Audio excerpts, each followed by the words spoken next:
Rapallo, ampliamento dell'Istituto Gianelli e di via Bolzano e nuova area artigianale in zona Sant'Anna sono alcune delle pratiche approvate questa mattina in giunta comunale. E Rapallo ha un nuovo PUC, la Regione ha approvato il documento che manda in pensione il vecchio PRG, prevista una nuova viabilità e la salvaguardia della collina e delle zone di pregio. È iniziata la riqualificazione di Piazza del Buono a Chiavari. Le ruspe hanno già iniziato gli scavi nella parte centrale. I lavori dovrebbero concludersi entro 180 giorni solari. Calano gli arrivi e si contrae la durata dei soggiorni negli alberghi, ma aumentano le soluzioni di ospitalità alternativa. Emerge dai dati sul turismo in Liguria nei primi 7 mesi dell'anno. I martiri non sono santini, ma sono i veri vincitori, così il Papa in udienza descrivendo la figura di Stefano, primo martire cristiano. 2 dipinti sono venuti alla luce restaurando altre 2 opere custodite nella chiesa di San Michele di Pagana. I lavori sono stati sostenuti da molti parrocchiani. Prima sconfitta stagionale per la Virtus Entella, battuta 2-0 dal Venezia. I biancocelesti creano azioni da gol, ma mancano di precisione. Domenica la trasferta a Benevento. Buonasera a tutti, bentornati al nostro telegiornale. In apertura andiamo a Rapallo, ampliamento dell'Istituto Gianelli e di via Bolzano e nuova area artigianale in zona Sant'Anna. Sono alcune delle pratiche che hanno ricevuto il via libera questa mattina in giunta comunale. Sentiamo il sindaco Carlo Bagnasco.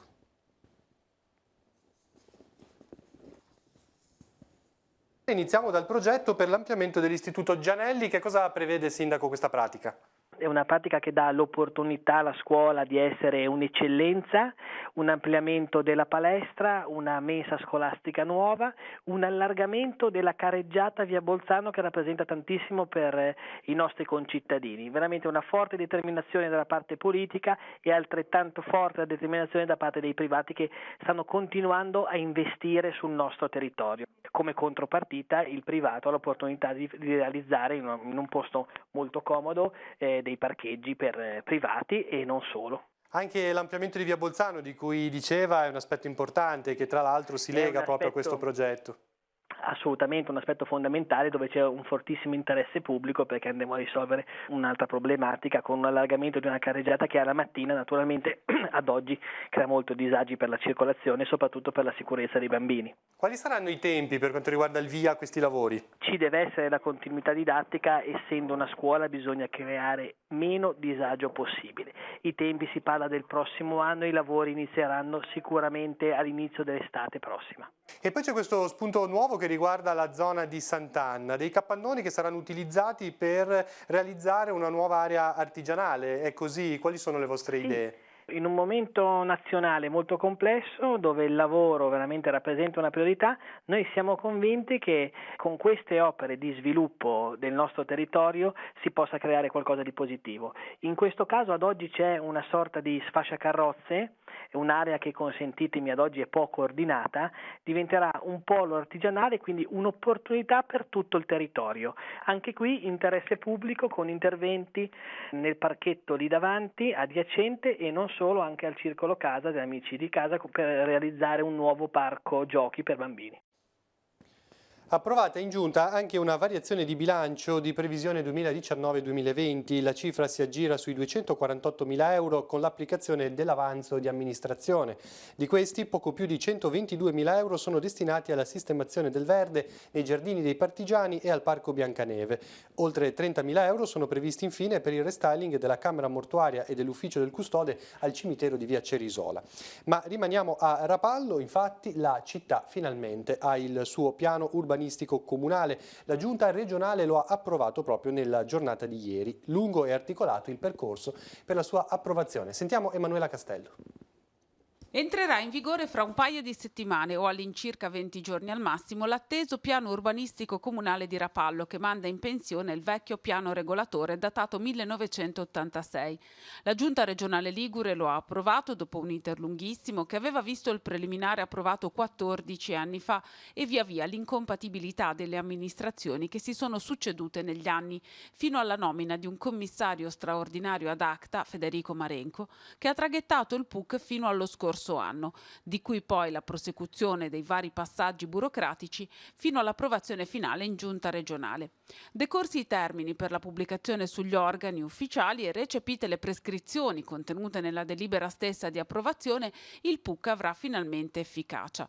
Cosa contiene dunque il piano? In linea di massima e fatte salve eventuali lievi modifiche imposte dalla Regione, una delle proposte previste è quella del posteggio di interscambio al Poggiolino e della strada di cornice che, partendo dal casello A12 e passando dietro al golf, permetterebbe di raggiungere la zona del depuratore bypassando la piccola e stretta via Sant'Anna, l'imbuto da dove ora passano tutte le auto che escono dal casello e si dirigono verso il centro.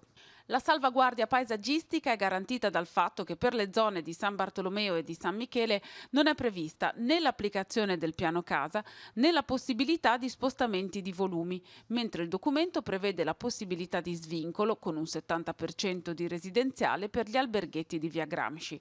La proposta per la zona mare, fatte salve le dovute valutazioni visti gli scenari aperti dal disastro della mareggiata del 2018, è quella della realizzazione di un collegamento pedonale con Santa Margherita, mentre per la zona collinare è previsto il recupero degli uliveti. E ora ci spostiamo a Chiavari, dove sono in corso i lavori di riqualificazione di Piazza del Buono. Partiti alcuni giorni fa, dovrebbero concludersi entro 180 giorni solari. Le ruspe hanno già iniziato gli scavi nella parte centrale, immagini e interviste nel servizio. Ruspe al lavoro in Piazza del Buono a Chiavari. Sono quelle della ditta La Gardenia Costruzioni di Caltanissetta, che si è aggiudicata l'appalto con un ribasso del 28,7%. Partiti dunque i lavori di riqualificazione dell'area che seguiranno il progetto condiviso dalla Giunta con i residenti.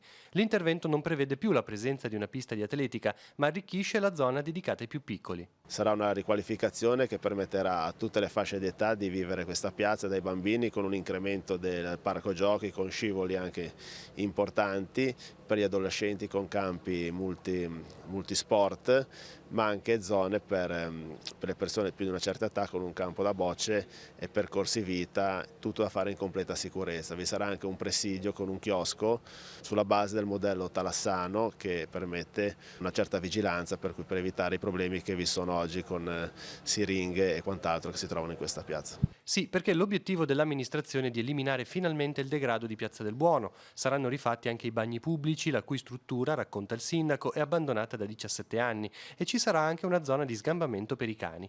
I lavori costeranno 510.000 euro. Da contratto la ditta dovrà terminare l'intervento entro 180 giorni solari. È un progetto atteso da decenni, questa piazza è una piazza importante in un quartiere popoloso che merita una riqualificazione adeguata. È un progetto quindi che è stato altresì integrato perché abbiamo stanziato ulteriori 55.000 euro per l'installazione di illuminazione pubblica LED a contorno della piazza. Attualmente vi sono due pali centrali molto alti che illuminano tutta la piazza, che verranno rimossi con un maggior efficientamento energetico con luce LED su tutta la piazza. Passo avanti verso la nascita di un'unica azienda di trasporto pubblico della città metropolitana di Genova. Il tema è stato affrontato oggi durante il Consiglio metropolitano, mentre ieri sera si è svolto un incontro tra i vertici di AMT ATP, il sindaco Marco Bucci e i sindacati sul tema della fusione tra le due società. Filt CGL, Fit CISL, Will Trasporti, Faisa CISL e UGL hanno abbozzato un accordo quadro per definire l'eventuale ingresso dei privati in AMT e le tutele per i lavoratori. Al primo punto la governance della nuova società. Anche se dovessero entrare i privati di autoguidovie, l'azienda unica dovrà essere un soggetto pubblico. Il CDA sarà a composizione pubblica e l'eventuale socio privato non potrà accrescere la propria quota. Sul fronte dell'occupazione, l'intesa prevede che tutti i dipendenti confluiranno nella nuova società mantenendo gli attuali contratti. La definizione dell'accordo dovrà avvenire entro il 10 di ottobre. Ora la sanità, sul caso dei farmaci con ranitidina ritirati dal mercato, l'assessore alla salute della regione Liguria Sonia Viale invita a non fare allarmismo. Sulle azioni messe in campo invece, Viale spiega di aver provveduto ad inoltrare a tutti gli organismi competenti la comunicazione dell'AIFA, l'Agenzia Italiana del Farmaco. La verifica di questa disposizione, sottolinea l'assessore, è di competenza di un'altra autorità rispetto al sistema sanitario, ma conclude: anche noi stiamo monitorando gli adempimenti effettuati da parte di tutti i soggetti coinvolti. La Regione, cambiamo argomento, ha pubblicato i dati sul turismo dei primi 7 mesi di quest'anno, pur non essendoci ancora quelli definitivi su agosto. Sono già chiare le tendenze generali. Nel 2019 c'è stato un calo di arrivi con la durata dei soggiorni in decisa contrazione, ma aumentano decisamente le soluzioni di ospitalità alternativa a quella alberghiera. Sentiamo Giacomo Rizzi. Calano le presenze turistiche, ma continuano ad aumentare le soluzioni di ospitalità alternativa, specialmente il numero degli appartamenti ad uso turistico su tutto il territorio ligure. La Regione ha reso pubblici i dati sul turismo in luglio e il dato a risaltare maggiormente è la crescita delle soluzioni di ospitalità AAUT, ossia gli appartamenti ammobiliati ad uso turistico nelle scelte degli ospiti. L'amministrazione regionale sta lavorando alacremente nella registrazione e nel censimento di tutte queste realtà ricettive, che a volte sfuggono alle rilevazioni. Uno dei passi decisivi è stata la resa obbligatoria dei codici CITRA, acronimo che significa Codice Identificativo Turistico Regionale, negli annunci pubblicitari e soprattutto sulle piattaforme online.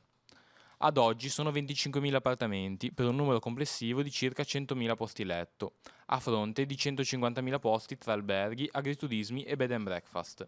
I dati su luglio indicano infatti un leggero calo dei turisti rispetto all'anno precedente, meno 1,6% di arrivi parallelamente ad un calo doppio del 3,2% delle presenze, un segnale del fatto che si contrae sensibilmente la durata delle vacanze. Il calo maggiore è stato a maggio, acuito dal maltempo che ha interessato la Liguria con 200.000 presenze in meno rispetto al 2018. La flessione generale è dovuta a varie cause, dal maltempo di ottobre che ha colpito fortemente alcune delle realtà turistiche di spicco del Tigullio, alla difficoltà nei collegamenti con la Francia in seguito al crollo del ponte Morandi, alla ripresa poi di competitor turistici dell'Italia, come la Grecia, l'Egitto e le località sul Mar Rosso. L'assessore al turismo della regione, Gianni Berrino, si è detto soddisfatto per la stagione estiva in rapporto alle pessime premesse di inizio anno. Ha anche ribadito che la priorità è quella di lavorare in sinergia con i comuni e rendere più precisa e capillare la catalogazione di tutte le realtà di ospitalità alternativa, sia per evitare casi che si muovono incontrollati, sia per offrire maggiori garanzie agli ospiti. Ora la cronaca, diversi interventi di recupero persone nella tarda serata di oggi, vigili del fuoco di La Spezia, la pubblica assistenza di Varese Ligure e il soccorso alpino spezzino sono intervenuti per recuperare 3 persone in un bosco nel comune di Tornolo in provincia di Parma. Dei 3, una donna di 64 anni è scivolata procurandosi un trauma alla caviglia. I soccorsi li hanno guidati sino al sentiero che distava a circa 2 km dal punto in cui hanno dovuto chiedere aiuto. Invece nella zona del Monte Penna un uomo di 81 anni è disperso e da ore non se ne hanno notizie. I vigili del fuoco di Chiavari, il soccorso alpino e il 118 di Parma stanno svolgendo le operazioni di ricerca. Intervento questa notte invece dei Vigili del Fuoco di Genova nel quartiere di San Pier d'Arena per il crollo di un ex opificio. I pompieri sono intervenuti con il supporto dell'unità cinofila per verificare che nessuno fosse rimasto all'interno. L'edificio, una sorta di capannone abbandonato, non è escluso potesse essere utilizzato da persone senza fissa dimora, tuttavia non è stato trovato alcun ferito. L'area circostante è stata messa in sicurezza, avete visto anche le foto. Con l'adesione degli ultimi 2 comuni del Savonese, ANCI Liguria Falanplan sono soci dell'associazione, infatti tutti i 234 comuni liguri, oltre alle province e alla città metropolitana di Genova. È l'unico caso in Italia, sottolinea il presidente Marco Bucci, sindaco di Genova, che nell'occasione annuncia l'istituzione di un fondo a partire dal 2020 per l'erogazione di contributi che saranno assegnati in via prioritaria ai piccoli comuni come anticipazione di cassa per partecipare ai progetti comunitari. Attraverso la stipula di un accordo sarà erogato un prestito infruttifero temporaneo a favore del comune che lo richiederà per le proprie finalità istituzionali, come spese di progettazione o per l'organizzazione di eventi e manifestazioni. L'ente restituirà integralmente il prestito in un tempo che va dai 12 ai 24 mesi con un piano rateale a tasso zero. Il Circolo Cantiere Verde Tigullio chiede agli amministratori locali di firmare la dichiarazione di emergenza climatica e ambientale. È possibile sottoscrivere la petizione sia online sia in forma cartacea oppure presentandosi ai gazebo che verranno allestiti sul territorio. E la prima opportunità sarà domenica 29 settembre durante l'iniziativa Puliamo il Mondo in programma alla Foce dell'Entella, lato Chiavari, dalle 9 alle 12:30. Sinora, fa sapere il Circolo, l'unico comune che ha dichiarato lo stato di emergenza climatica è la Vagna. E ora siamo all'informazione religiosa. Il Papa, all'udienza generale di questa mattina in piazza San Pietro, ha commentato il brano degli Atti degli Apostoli in cui Luca racconta della creazione dei diaconi nella Chiesa e ha descritto la figura di Stefano, il primo martire cristiano. La sintesi nel servizio. Il brano, tratto dagli Atti degli Apostoli, che il Papa pone al centro della sua catechesi, presenta la figura di Stefano, il primo martire cristiano. Francesco spiega come per risolvere alcuni problemi all'interno della prima comunità in cui era spuntata la zizzania della mormorazione, gli apostoli abbiano costituito i diaconi, creati per il servizio, non per l'altare. Tra questi Stefano, che si attira l'odio perché dice la verità e viene ucciso. Egli però, dice il Papa, manifesta la vera stoffa del discepolo di Cristo. Non cerca scappatoie, ma rimette la sua vita nelle mani del Signore e perdona i suoi nemici. Come Stefano, così i tanti martiri di cui è ricca la Chiesa oggi, più che al tempo dell'inizio della Chiesa stessa. La Chiesa di oggi è ricca di martiri. Oggi sono più i martiri che in tempo dell'inizio della Chiesa. I martiri sono dappertutto. La Chiesa è irrigata dal loro sangue, che seme di nuovi cristiani e assicura crescita e fecondità al popolo di Dio. I martiri non sono santini, ma uomini e donne in carne e ossa che, come dice l'Apocalisse, hanno lavato le loro vesti rendendole candide nel sangue dell'agnello. Essi sono i veri vincitori. Chiediamo anche noi al Signore che guardando i martiri di ieri e di oggi possiamo imparare a vivere una vita piena, accogliendo il martirio della fedeltà quotidiana al Vangelo e della conformazione a Cristo. Veniamo in diocesi. Cristo alla colonna e San Pietro e il Gallo sono due dipinti custoditi nella chiesa di San Michele di Pagana a Rapallo, ma sono anche molto di più. Un tassello ulteriore nel percorso di valorizzazione dell'edificio sacro che ospita moltissime opere di grande valore. Sentiamo Emanuela Castello. Il restauro di due dipinti, Cristo alla colonna e San Pietro il Gallo, ha permesso di scoprire altri due quadri che erano stati tagliati e aggiunti per ingrandire la superficie e inserirli nel contesto delle grandi pareti della chiesa parrocchiale di San Michele di Pagana, uno scrigno di tesori che non smette di sorprendere. La presentazione dei restauri è avvenuta alla presenza del vescovo e della funzionaria storico dell'arte della soprintendenza Alessandra Cavella. In totale sono state eliminate 16 aggiunte ai dipinti originali. E da questi frammenti aggiunti sono uscite fuori delle opere a loro volta complete, che poi andranno restaurate anche loro a loro volta, perché è un peccato lasciarle in un cassetto perché andrebbero perso come. Per cui sono uscite fuori altre due opere di senso compiuto, praticamente compositivamente complete, oltre a dei frammenti abbastanza carini, diciamo, c'è dei putti, delle cose, altre invece erano frazioni di nuvole, di cielo, cose di questo genere. Una cosa che accade frequentemente? No, non è per nulla frequente e mi è capitato pochissimo ed è una cosa che noi tutti facendo questo lavoro ci auguriamo. Quindi di avere questi doni che ex novo capitano. Questa è una nascita, insomma, no? La Chiesa ha vinto, tra virgolette, due magnifiche opere d'arte, una a soggetto mitologico e una invece a soggetto ancora da studiare. Non verranno certamente collocate in chiesa, si studierà insieme al parroco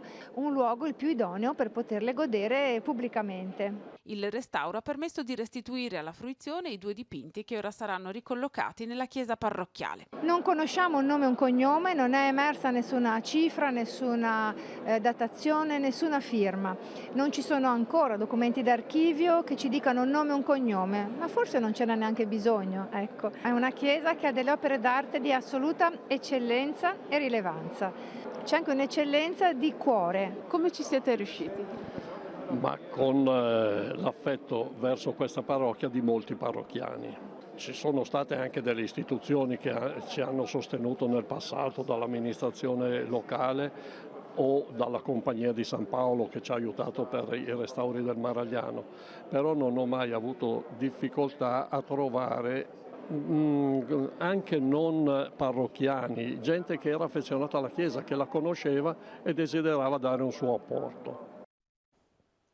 E la parrocchia di San Michele di Pagana si appresta a festeggiare San Michele Arcangelo. È iniziata la preparazione, vediamo gli appuntamenti, intanto quelli religiosi.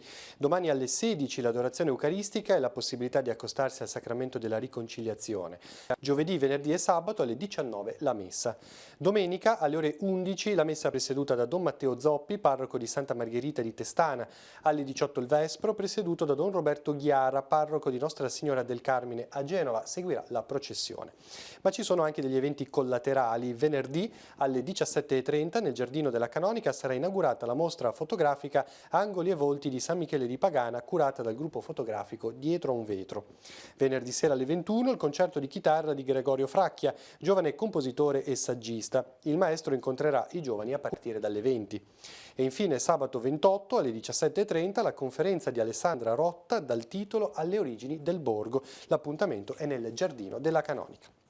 La parrocchia di San Michele di Soglio celebra la festa del titolare. Domani, giovedì, alle 20:30 la messa con l'offerta dei fiori e la benedizione dei bimbi. Domenica, giorno della festa, alle 18 la messa solenne presieduta da Monsignor Enrico Bacigalupo, direttore della Caritas diocesana. Seguirà anche in questo caso la processione. Il convegno diocesano è il momento di apertura ufficiale del cammino pastorale del nuovo anno. Quest'anno si celebra venerdì al Villaggio del Ragazzo secondo una formula ormai consolidata.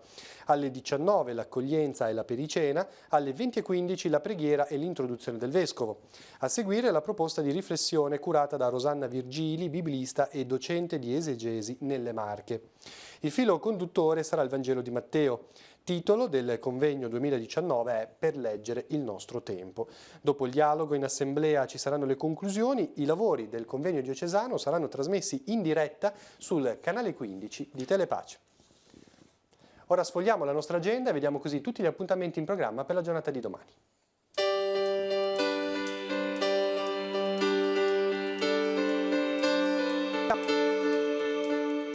Appuntamenti in agenda per giovedì 26 settembre. Apertura del Museo Archeologico di Chiavari in via Costaguta dalle 9 alle 14. Apertura alle visite anche del Museo del Merletto di Villa Tigulia Rapallo dalle 9:30 alle 14. Nella biblioteca del Parco Casale, sempre a Villa Tigulia di Rapallo, apre la mostra di arte contemporanea Subconsciousness dell'artista Dairo Vargas. Le opere sono ispirate alla sua esperienza presso l'Anfas di Villa Gimelli e sarà aperta dalle 10 alle 13 e dalle 16 alle 20. Al centro Benedetto Acquarone di Chiavari si riunisce l'associazione regionale Club degli Alcolisti in Trattamento, che si occupa di aiutare le famiglie con problemi legati all'alcol. L'inizio è alle ore 20.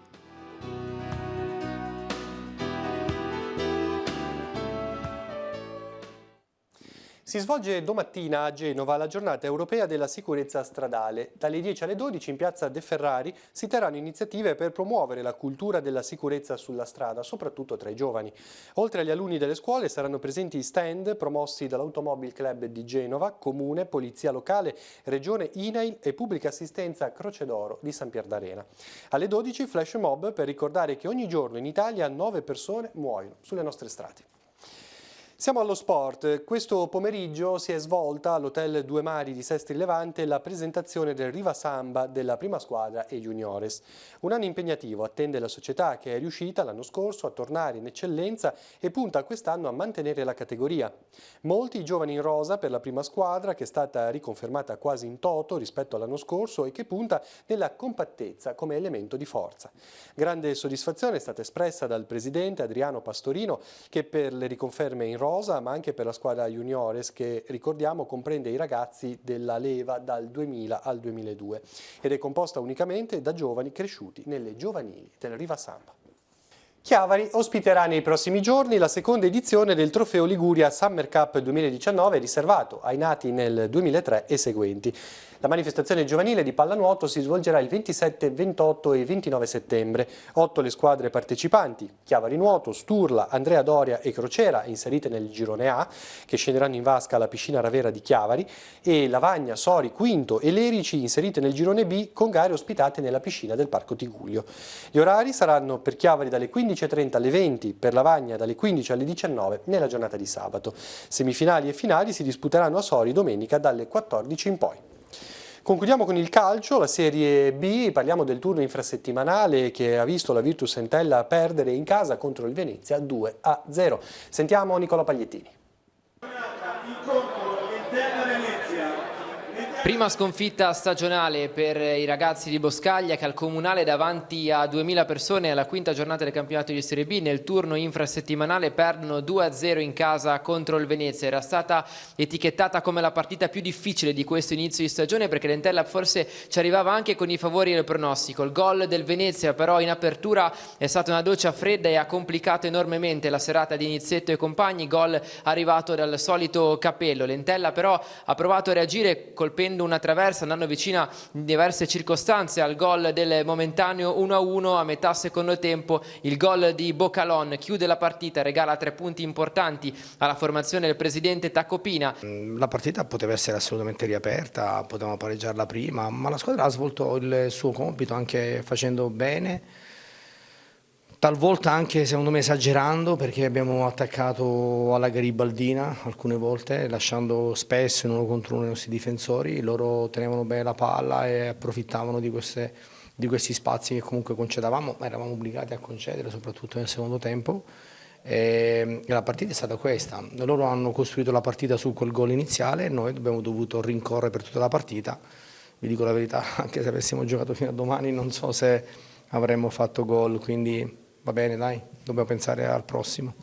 Ma noi abbiamo fatto quello che ci ha chiesto il mister, abbiamo cercato di farlo, quindi abbiamo dato tutto in campo e sappiamo che la Serie B è un campionato difficile, le difficoltà si incontrano, abbiamo una partita vicina adesso importante, dobbiamo archiviarla, lavoriamo come sempre sugli errori, ma dobbiamo continuare a lavorare tranquillamente come stiamo facendo e bene, e sicuramente soddisfazione potremo torcere. L'Entella resta a quota 10 punti in classifica, un inizio di stagione comunque estremamente positivo. La corsa dei biancocelesti ripartirà domenica alle ore 15 dal Ciro Vigorito di Benevento contro una delle corazzate di questo campionato di Serie B al Comunale. Venezia batte Entella 2-0. Si conclude il nostro telegiornale, vi ricordo tutti gli aggiornamenti sul sito teleradiopace.com, ci ritroviamo domattina puntuali con la nostra rassegna stampa condotta da Marco Revello. Grazie per averci seguito, buon proseguimento di serata.